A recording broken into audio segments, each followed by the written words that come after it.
lahat, Katigre, magingay. Wow. Lamig sir, lamig eh. Giniginaw pa. Meron pang mga hindi nakuha na na certificate yung sumali sa endurance. Sino pa hindi nakakuha? Lahat nakakuha na. Sino hindi sumali? Bibigyan namin. Next year. Okay, ganito. Good morning! Kaligay! Okay. Kahit medyo umuulan, umuulan talaga, di ba? Sa ibang lugar nakakita ko sa GC bago mag-ano sa East. Sumilip ako sa GC, nakita ko yung ibang lugar, malalakas pa yung ulan. Kaya nag-adjust tayo ng oras, ginawa natin yung 8 AM yung gagawin natin charity. Maraming salamat na rin dahil kahit umuulan, andito pa rin kayo.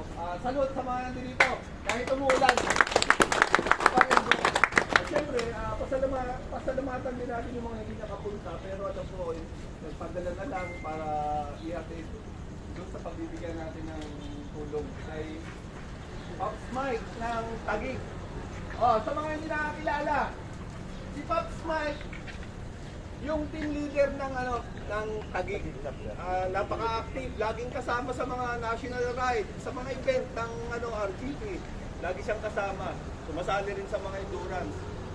Yung nakarang, siguro mga 2 months na nakalipas, nagpaalam siya sa akin na hindi sasama sa national ride dahil papacheck up.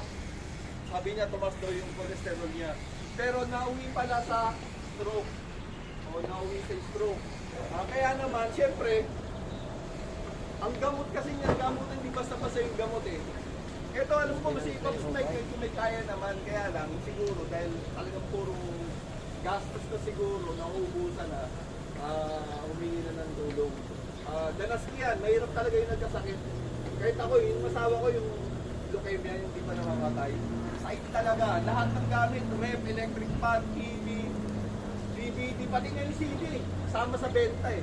Oo, maibigay mo lang lahat ng ng pangangailangan sa gamot, pero dahil leukemia, wala talaga.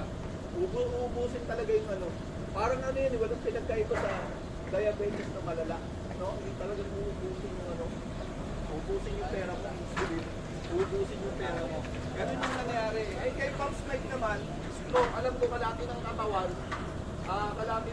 yata, medyo tinamaan. Pero ang natin, may pasalubong tayo sa kanya, yung team leader. Sino yung team leader ngayon na nagmawak sa Taguig? Pops James. Yung nag-request yung ibang member nila, sa kanya muna ibigay yung dahil baka hindi na raw makapag-drive. Yung team leader. Certificate para sa sa appreciation bilang team leader. Sa kanya ipinangalan na next year, sa'yo na. Ayusin mo lang. Okay, kaya naman, humihingi kami ng konting tulong. Yung tulong, nakadepende yan sa inyo kung ano lang yung makakayanan. Meron sa atin, mga nakakaluwag. Siyempre, yung iba naman talagang walang-wala na. Kaya kahit puntado lang, basta yung maluwag sa puso nyo huwag kayo magbibigay ng malaki tapos galit kayo. Walang ganon walang ganon. Kahit 10 piso, okay lang. Basta, bukal sa kalooban. Kasi yung tatanggap niyan, malaking pasasalamat sa inyo. Okay, umpisan muna natin. Ako muna.